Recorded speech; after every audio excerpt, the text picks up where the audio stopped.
ما ينفعش طبعا الجورنالجي من غير رياضه يعني، والناقد الرياضي بينا يونان زميلنا العزيز او صديقنا اللدود. اهلا بالزملكاوي. اهلا وسهلا بحضرتك. خلينا نقول على طول كاس العالم للانديه، اوكي، شايفه ازاي؟ شايفه ازاي؟ الاهلي ماشي على سطر وبيسيب سطر. يعني هو زي ما قلنا الحلقه اللي فاتت ان كان الفرقتين اللي في الاول طبعا ما يتقاسوش بفلامينجو وريال مدريد. زي ما قلنا ان هم زي فرق الانديه، الفرقتين الاولانيين زي فرق بطل امريكا وبطل المكسيك. نيوزيلندا. فدول ما لهمش قوه او تاثير قوي زي بقيه المجموعه طبعا، زي فلامينجو وريال مدريد والهلال طبعا، بس الهلال كان في حته تانية. نقدر نقول ان ريال مدريد الاهلي عمل ماتش حلو قدام ريال مدريد، كويس جدا. كنت مبسوط بشكل الاهلي، كان في اداء حلو، بس النتيجه ده بطل 5 مرات، والناس بتعرف تكسب، ناس ثمنها 58 مليون يورو، يعني فطبيعي ان هم يكونوا 680 مليون يورو. 850 مليون يورو 800؟ القيمه التسويقيه بتاعت ريال مدريد. يا نهار ابيض. بعديها على طول الفرق اللي ما بينها وما بين فلامينجو حوالي 700 مليون يورو. ده واحنا حاجه و20 مليون يورو. 29 الاهلي 29 ده مليون. الاهلي ده اعظم فرقه مصريه عربيه افريقيه، حاجات كتيره قوي. احنا بينا وبينهم كتير قوي. طبعا. خلي بالك يعني سنين ضوئيه. هم جم على الرباط. انت لعبت في طنجه، رحت على الرباط استنيتهم، جم على الرباط من الدوريات بتاعتهم، لعبوا ماتشين خدوا بطوله ومشيوا. بالظبط كده، ما هو حامل اللقب، ما هو على طول هو بطل اوروبا تملي بيخش من السيمي فاينل. ما انا بقول لك يعني، عارف انت اللي هو ايه، يلا خلصنا ماتش في الدوري الاسباني، يلا نركب الطياره. حضرتك ده جم قبلها بيوم. قبلها بيوم وخسرانين.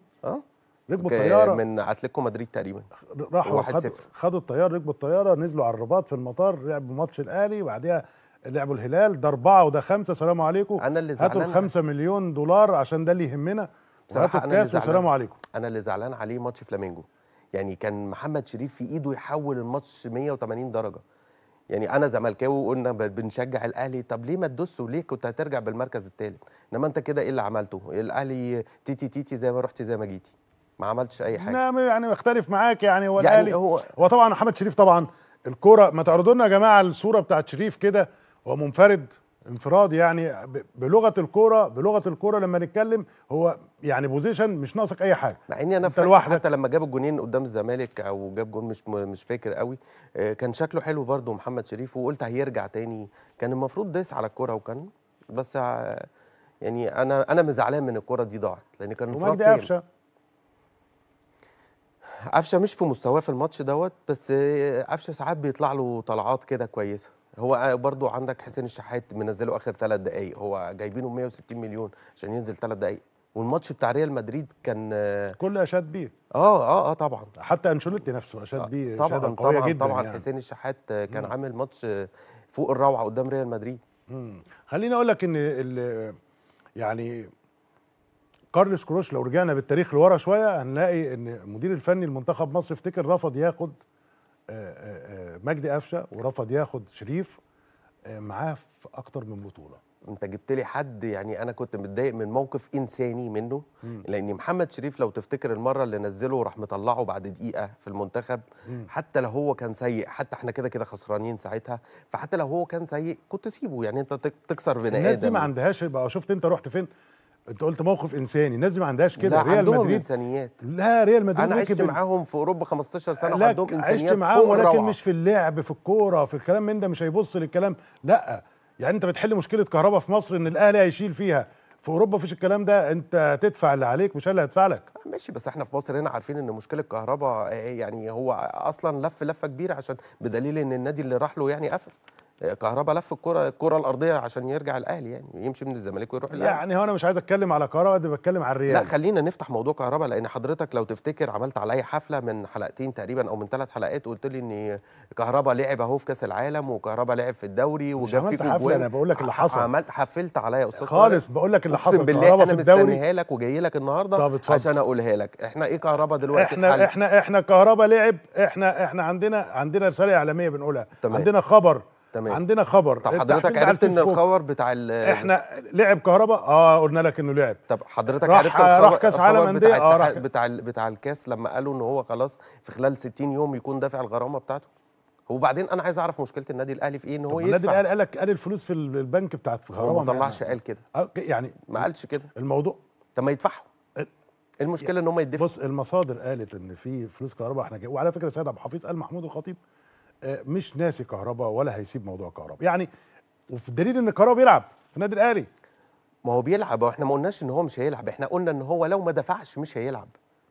وهو قدامه 60 يوم، 60 يوم عدى منهم اسبوع، فاضل له يعني شهرين الا حاجه، ولازم يكون دافع الغرامه. يعني قدامنا شهرين، بدل ما بس انا فاكر برضو الحفله اللي بدل ما حفلتها ادفع عليا النهارده تاني يعني هدفع لك بكره. القانون على الكل. النادي الاهلي اكتر الانديه التزاما باللوائح والقوانين. اكيد طبعا، اكيد. بدل ما ادفع دلوقتي ليه وانا عايز؟ طب ما انا رحت الانديه خدت في كاس العالم ال 2 مليون مثلا يا سيدي اللي انتوا بتتكلموا عليهم مثلا في الزمالك، 8 لعيب يعني. الاهلي راجع بيهم يعني. تمام. رحنا 3 4 ايام زي بقى ريال مدريد. هو انا ما عنديش مشكله، هو كهربا لعيب بالرقم ده. مميز وكويس بس هو الخوف من كهربا ان هو يعني كهربا كان بيعمل مشاكل زمان وهو صغير. هو كهربا عقل الفتره ديت، بقى مركز في الكوره، بقى مركز في شغله. النادي الاهلي حطه على القضبان صح، رجعه لان هو الاهلي ان انا باخد يعني مثلا كهربا الفتره اللي انت بتتكلم فيها دي كان تحت ال20 او في بدايه ال20، فعادي ان لسه شايف الدنيا وشايف لازم يكون يعني عنده اتمنى طموحات. من مجلس اداره الاهلي لكن طبعا. النادي الاهلي عنده قواعد وعنده قوانين وعنده التزام، ما عندوش يا ارحميني وانت عارف ده.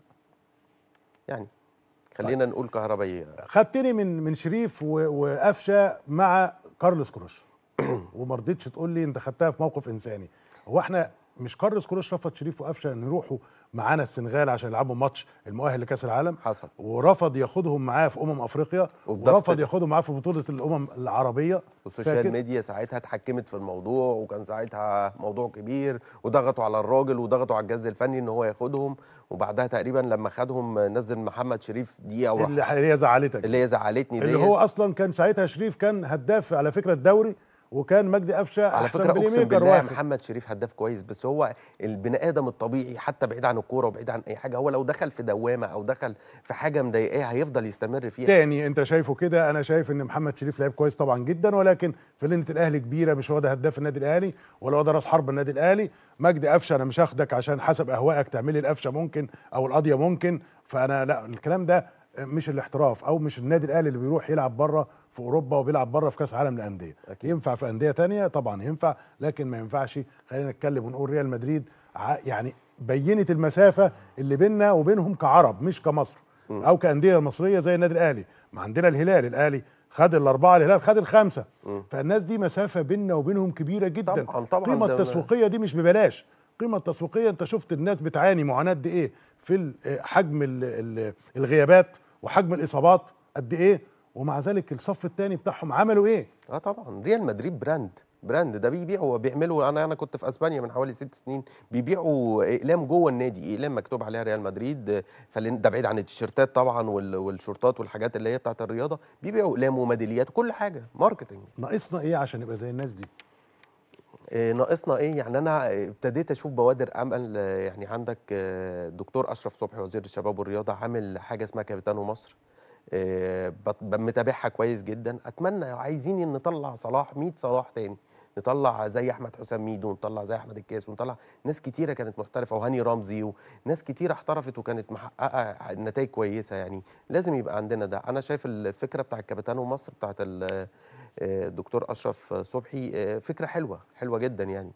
وان هي كمان جايه من وزاره الشباب والرياضه ومن وزير الشباب والرياضه، ان هي مش ضمه بقى فانله الاهلي ولا فانله الزمالك ولا الفانله بتاعه الاسماعيلي، لا دي جايه من الدوله نفسها. خلينا نشوف التليفون ده الاول، نرجع على بعض. الو.